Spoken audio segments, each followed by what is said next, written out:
Let's get right into it. Number 10.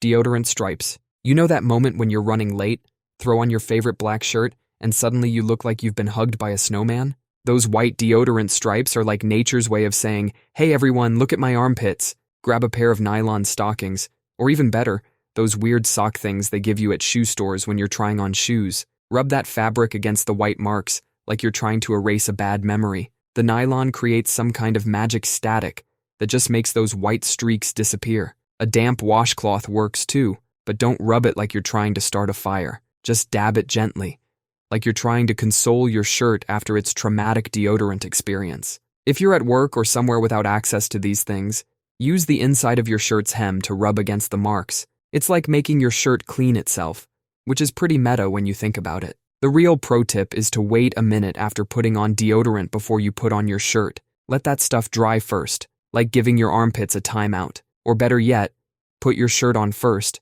then reach up through the bottom to apply deodorant. It's like a weird game of armpit twister, but it works. Number 9. The Squeaky Shoe Specter.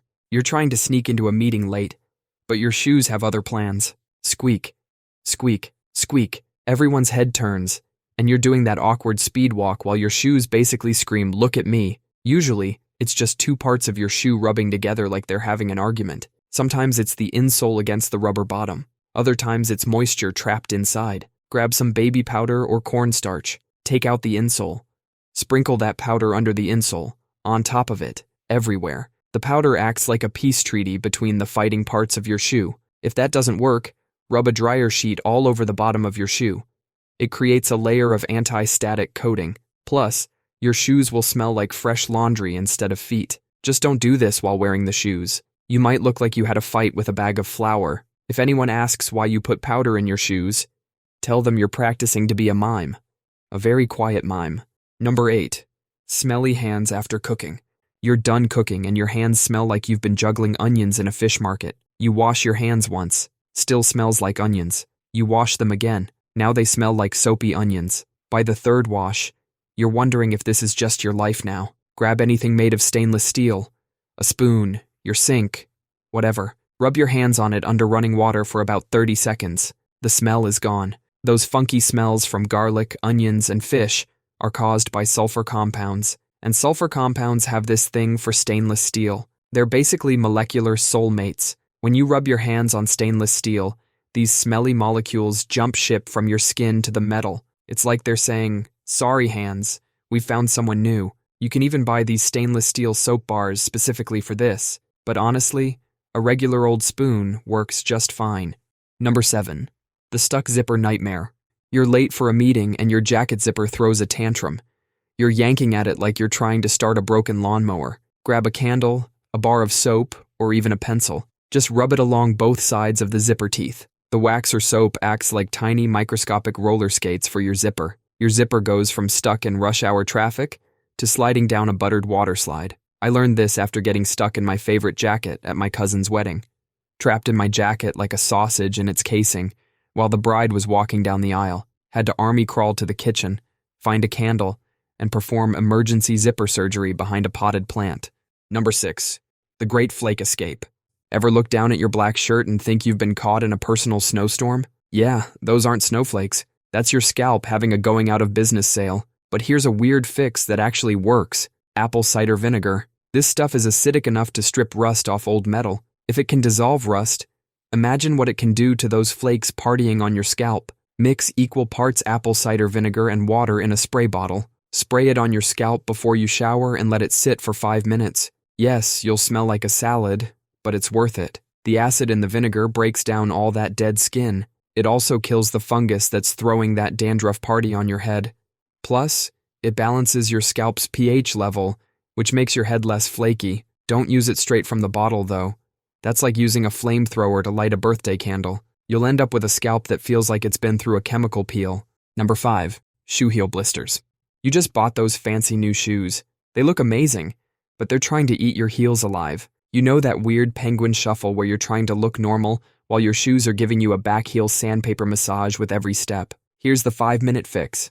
Grab some petroleum jelly. That stuff that's been sitting in your bathroom since forever. Before you put the shoes on, rub a thin layer where the heel hits. It's like giving your shoes a chill pill. The petroleum jelly creates a slick barrier between your skin and the shoe. Instead of your heel getting attacked, it just slides around like a penguin on ice. And the best part is this works on any type of shoe, from killer heels to those comfortable work shoes that lied on their resume. Just don't go overboard with the jelly. You want enough to prevent friction, not enough to turn your shoes into slip-and-slides. Moonwalking down the stairs by accident isn't the look we're going for. Number 4, the jewelry tarnish tragedy. You reach for your favorite silver necklace for that big date or important meeting, but instead of elegant and shiny, it looks like it's been hanging out in a coal mine. That nasty black tarnish has turned your precious jewelry into something that looks like it belongs in the reject bin at a garage sale. You could run to the store and spend $15 on silver cleaner that smells like industrial chemicals, or you could use this weird trick that takes 5 minutes and costs about 30 cents. Grab some aluminum foil, baking soda, and hot water. Line a bowl with the foil, shiny side up. Drop in your sad-looking silver. Add a tablespoon of baking soda and pour in hot water until it covers the jewelry. The tarnish literally jumps off your silver and onto the foil. The science behind this is that the black stuff is actually silver sulfide.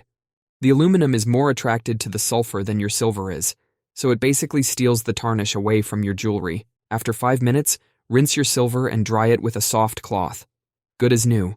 Number 3, the itch you can't scratch. Your foot itches like crazy inside your shoe, or your back between the shoulder blades, but you can't scratch it. There's a brain hack that can make that itch disappear in under 30 seconds. Your brain can only focus on one type of sensory signal at a time. It's like when you stub your toe. If you squeeze your hand really tight, the toe pain feels less intense. Same principle works with itching. Clench your jaw muscles really tight for about 20 seconds, like you're trying to crack a walnut between your back teeth. Your brain gets so distracted by the jaw tension that it literally forgets about the itch, and nobody around you will even notice you're doing it. If that doesn't work, scratch the exact same spot, but on the opposite side of your body. Your brain gets confused and often kills both itches at once. Scientists call this mirror scratching, and it works about 70% of the time. Number 2, the pit stain phantom.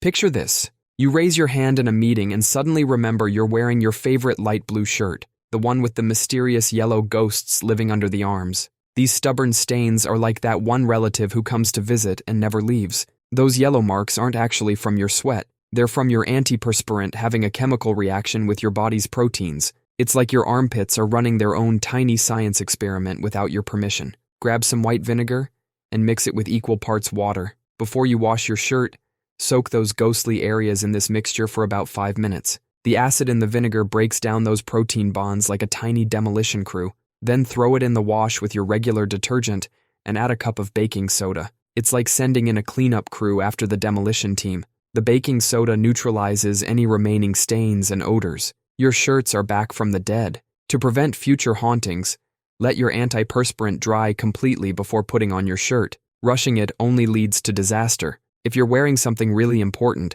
apply your antiperspirant the night before. This gives it time to form a proper barrier instead of mixing with your sweat and creating more shirt ghosts. Number 1, the Ring of Suffocation. You wake up one morning, and suddenly that ring that slid on so easily is now squeezing your finger like a tiny metal python. Maybe you had some salty food, maybe it's the heat. Whatever the reason, now you're stuck with a piece of jewelry that's slowly turning your finger into a purple sausage.